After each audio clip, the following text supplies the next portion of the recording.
I and my wife wished to go to visit the parents of my wife, who lived in the country on the other side of the forest. We did not know the road very well and were soon lost. And the woods on each side began to crash and the treetops moved, although there was no wind. What is that? What is that? I see something. Where? Right there. Oh, surely that's tikbalang. I have drawn my bolo and stuck up in the ground and bade all evil spirits. A great voice sounded from the other side of the road. You never reach your destination. And from the other side responded another horrible voice. You will die here in the woods. A last night came on, and we were more afraid than ever. But whenever the voice came too close, I stuck up on the ground with my bolo and bade the evils begin again. On the evening of the second day, having wandered for 2 days and a night, and the journey should have taken only for a few hours, we were so fatigued that we were only able to say that we have been followed by tikbalang when we fell as dead. The father of my wife knew what to do. He sprinkled salt into the roof of the house. Seeing ourselves baffled, the tikbalang crashed off through the woods and troubled us no more. But it was a long time before we recovered from the fright and fatigue of our terrible journey in the forest. And that is a tale by Visayans about those people who have personally experienced being victimized by tikbalang. That sounds horrible yet interesting. But how do these tikbalangs look like according to the early Filipinos? And what are other mythical creatures and fairies of the early Filipinos in the pre-colonial period?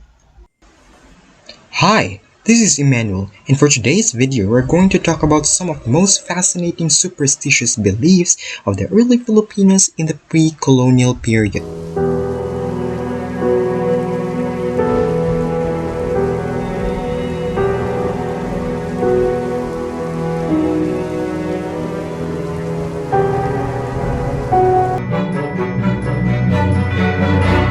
The ancient Filipinos had a belief in monsters. Tikbalang, which is quite widely disseminated in the Philippines, notably among Tagalogs and Visayans. Early Filipinos believed that tikbalang travels at night to rape female mortals, and raped women will then give birth to more tikbalangs. They are also believed to cause travelers to lose their way, particularly in mountains or forest areas. The tikbalang is variously described, usually as being of superhuman stature, at least 12 feet, and that it has horse's hooves and a man-like body. It is said by some to have a great saucer-like eyes, and by others to have a long face like a horse. It has a long streaming hair, and the best way to catch it is to drive heavy nails into a belitic tree which it visits, and thus entangle its hair. It is malevolent and is often said to possess of magical powers, but is apparently very stupid and easily outwitted. If captured, it becomes a faithful and tactable servant for farm work, and never permits stray animals nor wild beasts to molest the crops. Another monster, but a benign one, is the kapre. It is gigantic in size, being even larger than the tikbalang, and is perfectly black. Kapre is a filthy, dark giant who likes to smoke huge rolls of cigars and hide within the top of large trees, particularly the balite and old acacia or mango trees. And during the time, Bigfoot scares away little children who play at night.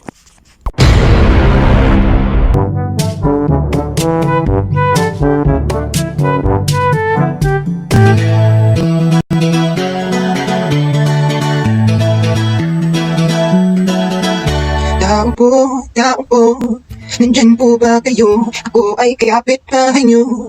Diyan sa kabilang kanto, may tanong sana ako. Kaso may tao po ba? Tao po. Ay, wala namang tao.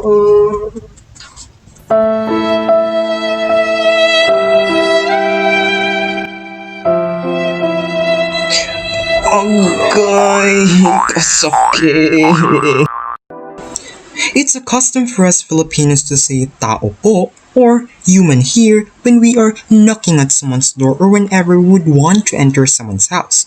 But did you know that saying tao po when you are knocking on someone's door is more than just asking if there's someone in the house?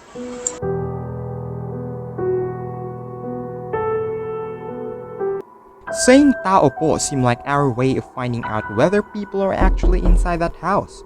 But did you know that dating back to pre-Spanish times, doors had no peekholes as we have today? So before opening the door to let the knocker in, one had to make sure that it was not a wild animal which couldn't speak and identify itself as tao or human. Because our ancestors believed that many dangers lurk outside the safety of their homes, so doors were not open to elementals and evil spirits.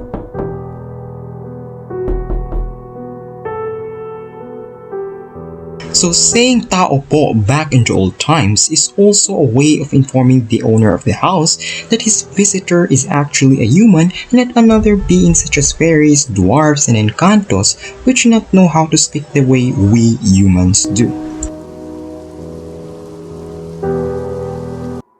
Now, this is fascinating. Our ancestors believed in Diwata, also called as Encantada for female or Encanto for male, which are fairies, nymphs, goddesses, or enchanted persons who are believed to guard natural creations such as forests, seas, mountains, land, and air.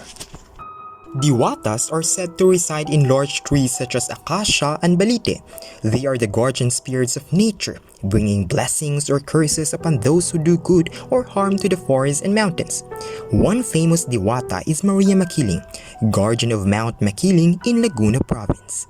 Encanto is an umbrella term for most supernatural beings. The common connotation is that they are fairies who reside primarily in the forest and the sea. Maria Makiling is a fairy who dwells at Laguna Mount Makiling, an active volcano. Oral tradition described that Mount Makiling was once a castle, and Maria Makiling was a princess who fell in love with a mortal. And we can't deny the fact that up to the present, there are still people who embrace these beliefs. And I am one of those. The early Filipinos also believe in nunos, and not only that, they worship them, concerning which it should be stated that the term nuno means not only grandparent, but also serves as a term of respect to old people and genii. In honor of the said genii or nunos, our ancestors execute many and frequent idolatries, as for instance, to beg for license, mercy, aid, that they should do nor harm to them, nor be their enemies. They do this on many occasions. When they wish to take a flower or fruit of a tree, they ask permission of the nuno or the genii to be allowed to take it. When they pass by any field, stream, creek, great trees, thickets, or other parts, they ask passage and license from the nunos. They believe that these nunos can provide a person who steps on their shelter with good luck or misfortune.